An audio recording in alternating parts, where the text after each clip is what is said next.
Secrets behind the banquet room walls. The team regrouped near the abandoned banquet hall, a dusty, dimly lit room with faded floral wallpaper and a grand chandelier that swayed ever so slightly, as if disturbed by unseen air. "This used to be used for weddings," Luke whispered, eyeing the cobwebs. "Probably before anyone in here was born." June took the lead now, clutching a flashlight from her satchel. Yes, she packed one. Of course she did. "Over there," she said, pointing to a wall cabinet set high in the corner. "That display case. Look closely.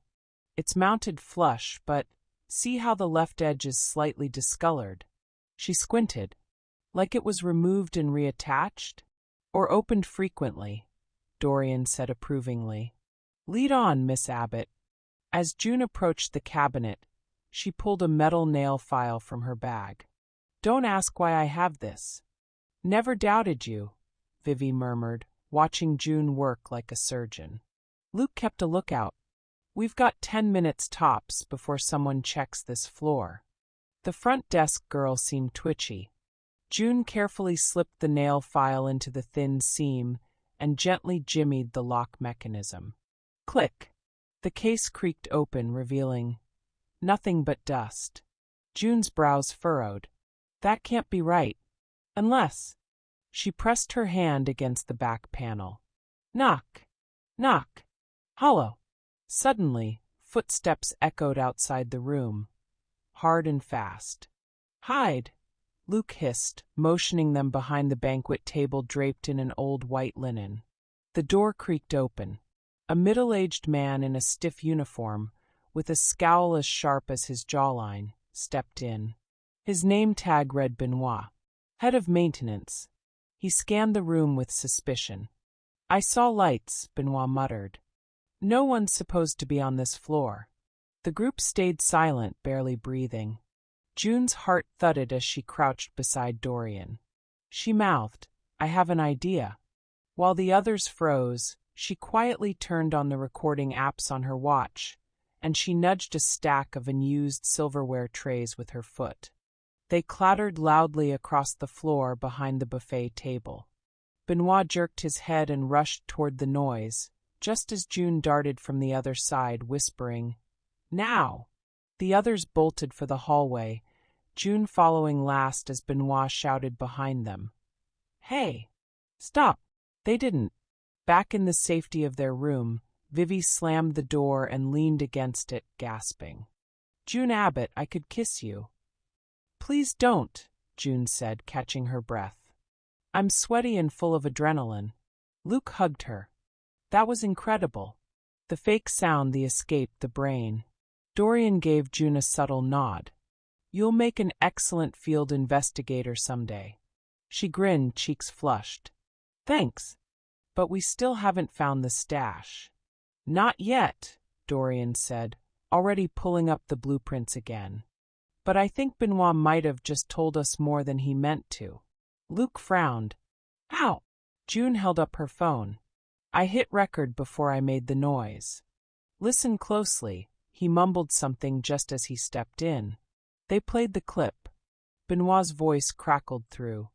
"Should have sealed that panel after the last drop-off." Silence.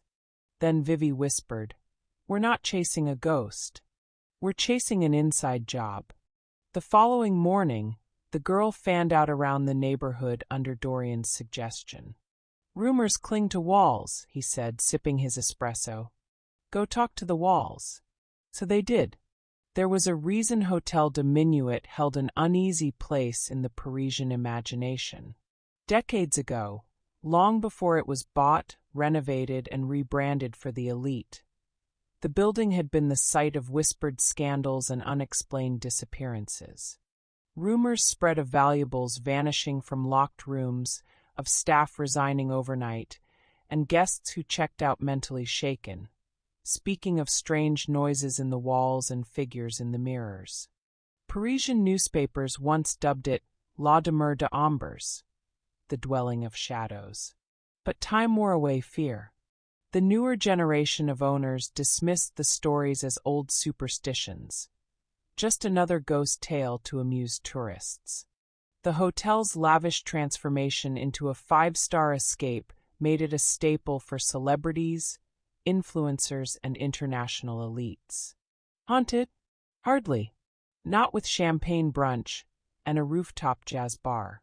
Still, some longtime locals crossed themselves when they passed it at night. And every now and then, when something went missing, a few staff would glance toward the 6th floor with knowing eyes, but say nothing. Back at the cafe where they'd agreed to meet, Vivi came in, sunglasses still on, looking annoyed. "I interviewed a fashion boutique assistant," she said. "Her aunt used to work room service. Quit after someone found a hidden door in their wardrobe. In room 304. Guess where we're staying?" June almost dropped her drink. "We're in 304. Luke blinked. "Wait, what hidden door?" "No idea. She said it was sealed up again. But her aunt swore the door used to open into a staff tunnel that connected several suites. Built back when it was a boarding house." Luke looked disturbed. That would explain the disappearing items without forced entry.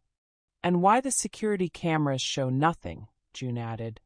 "If someone's using old passages, they'd be completely invisible." Dorian leaned forward, folding his arms. "You're beginning to sound like investigators." "This isn't just theft," he murmured. "It's a system. An organized one." June whispered, "You think it connects to the rumors?" "I think," Dorian replied, "someone wanted those rumors to sound ridiculous, so no one ever looked twice." Vivi narrowed her eyes. "So what now?" "We go ghost hunting," June said, voice low with anticipation. Vivi sighed. "Can I at least wear my pearl-studded combat boots for this?" Luke smirked. "Only if they squeak dramatically when you kick open a fake wall."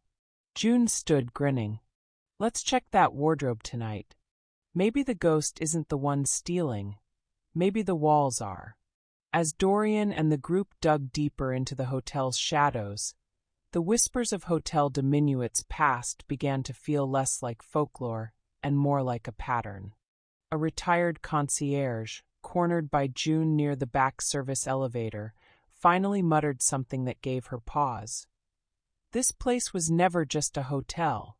But when she pressed him for more, he fell silent, eyes darting toward a CCTV camera as if it might be watching them both. In a forgotten storage room behind the banquet hall, accessed only after a tense sneaking session through dim hallways and dodging a suspicious staffer, they found traces of something odd. False walls, dusty shipping logs with initials and numbers, and a sealed door that looked like it hadn't been opened in years. Dorian's brow furrowed as he ran a gloved hand across an old ledger. It listed guest names with stars beside certain entries, dated decades apart. Some of those names were marked Desperu, vanished. In a quiet jazz bar tucked between narrow Parisian streets, Dorian Fox swirled a glass of cognac, listening to the low hum of the saxophone on stage. He leaned back against the velvet banquette as a familiar voice called out, "Fox!" as immaculately overdressed as ever. Dorian turned, a grin slowly forming. "Theodore Lemoyne. Or should I say Lieutenant Lemoyne now?" The man who approached was stocky, salt-and-pepper-haired, and wore the quiet authority of someone who'd spent too long in law enforcement. The two men embraced quickly, the weight of shared pasts behind the gesture. "I hear you're meddling in my city again," Theodore said with a dry smile. "I prefer uncovering unpleasant truths in tasteful coats," Dorian replied smoothly. "But yes, something stinks at Hotel Diminuit." Theodore's face changed. "The haunted one?" Dorian raised an eyebrow. "So you've heard?" He nodded. "Ghosts, valuables vanishing, tourists running scared. We get the odd complaint, but nothing sticks. The victims are too embarrassed or too jet-lagged to follow up. But it's always the same pattern. High-end guests. Always influencers or business types." Dorian leaned in. "Have you ever investigated deeply?" Theodore hesitated, then dropped his voice. Not officially. But off the record, there are whispers. About laundering, smuggling, even identity swaps. I've had 2 ex-staffers come to me scared out of their minds, said they saw people working double lives, strange visitors at odd hours, cash stashed in places no normal hotel would use. Dorian's gaze sharpened. And they disappeared. Quit the next day. Left Paris entirely. Dorian exhaled. They made a mistake this time. They targeted Vivian Cross. Theodore blinked. As in that Cross? Dorian nodded. The daughter. She's traveling under her real name. They likely assumed she was just another clueless heiress. But they forgot one thing. She's your niece, Theodore said, smiling grimly.